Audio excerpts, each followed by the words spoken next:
Okay, here's my follow-up video. It's been about 4 hours, and the super glue, JB Weld super glue, has cured to the point where it's not gassing off that much now. I think this should be good to put back together.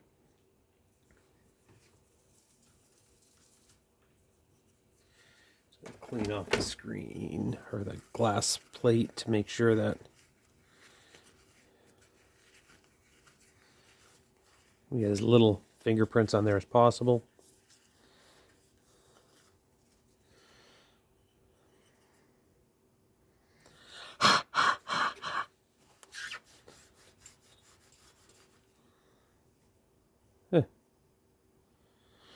Not too bad. Okay, so to reverse the process, we're going to put this out through the hole, and we're going to take the front cover, put it over top, and we're going to line up the holes. And then we've got the 3 Phillips head screws around the outside. 3 Phillips head screws around the outside, around the outside, around the outside. I feel like that could be a song. I'm going to put them in loosely, and then once all 3 of them are in, I'm going to go and torque them all up. Now granted, you don't need to torque the snot out of them, but you know, you want them snug so they don't back themselves out.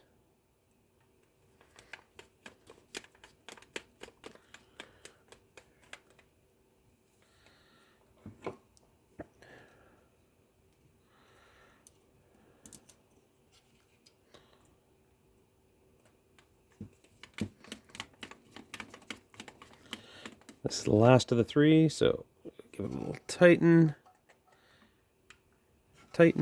and tighten. Now here is where we get to see if that little piece of tape that held the nut last time, oh so many years ago, is still going strong. Okay, so we got that, we got that, we got that. And let's just see. I'm not going to put very much forward force. I just want it to bite. And if it bites, I'm going to be very happy. It has not bit yet. Oh, it's still not bit. Come on. Because if I push too hard, it's going to go right through the tape. Oh, it bit. So what I'm doing now is I'm pulling up on it as I turn it, because I don't want it to put all that tension on the tape. I want the tension to go on the nut, which is pressed against the body of the device. Casing? Casing, let's go casing. And look at that. A piece of masking tape so many years ago got us to where we are now. Okay. Put the washer on. Put the nut on.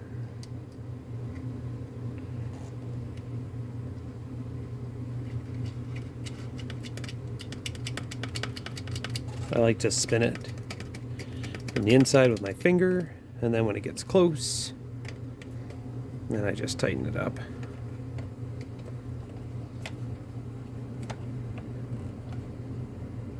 Huzzah! And one more to go. Put the screw inside. Oh no. This is what happens when you make one too tight before you get all 3 of them in there. So I'm going to back that off a bit. Get some wiggle room in there. Get some wiggle room in the one at the bottom.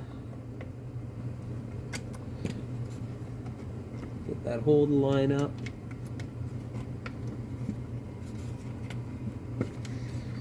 Really, look at that. That garbage. Okay, well. It is not. Oh, there we go.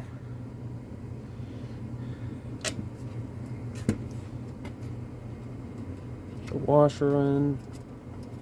Slide it all the way down. And. Oh no.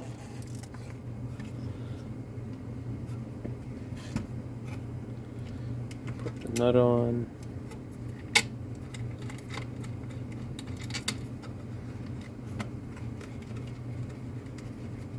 Put pressure on the front with my thumb. Spin it down with my finger. Perfect. All three of them are in place. So I'm going to apply pressure on the back. Tight. Pressure on the nut on the back. Tight. And the one at the front that's being held by the tape. Tight. There we go. Look at that. It's all in there. It's all looking good. Everything looks great. Just give one more twist with a pair of pliers on the back. Make sure that over the next 30 or 40 years, or however many it's been since this has been in play, it does not loosen again. Perfect. And we're gonna slide the bottom back on it. Just lift that tab out so it'll slide into place. Now these edges are all sharp and pop riveted and whatnot. Oh, that's backwards. So lots of caution when you put things back together.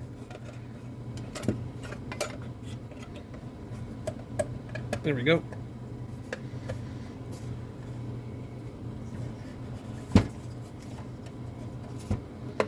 Done. With the help of my nut driver, we will put these back in.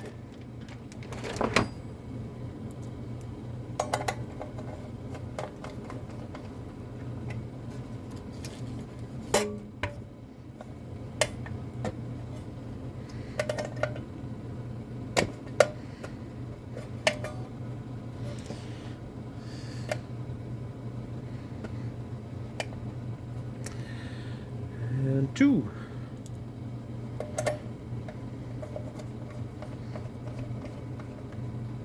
Okay, so let's dial it all the way down, turn it to the front. I'm gonna plug it in. Now I have, I'll turn that up so you guys can see, from an earlier project. If you're interested in seeing it, go back through my YouTube videos on my page. I had built a extension cord with a built-in voltmeter, amp meter. So I'm going to leverage this right now. So I'm going to plug that in. I'm going to turn the power supply on at the back by flicking the switch. Nothing happened because nothing's there. I'm then going to turn on the power bar. And the voltage is set low, so it's probably going to take a couple volts before this display turns on. But, let's dial it up. So I'm going to just dial it from the back. You can see the pin is starting to move. Almost at 30 volts. Oh, look. I have a display. It says 20 volts. You know what I'm going to do? I'm going to turn off my overhead light and see how that looks. Oh ho, you can see the display better. Okay, so let's dial it up to 30. Not bad. Dial it up to 60. Look at that. Not bad at all. Look at this. Great little meter, eh? I'm pretty impressed. Okay, we're going to go 90. Look at that. Right there. Looks good. Take it all the way up to 120. And this is where they kind of differentiate on the high end. Now, if someone knows if it's this meter itself, then it's old age.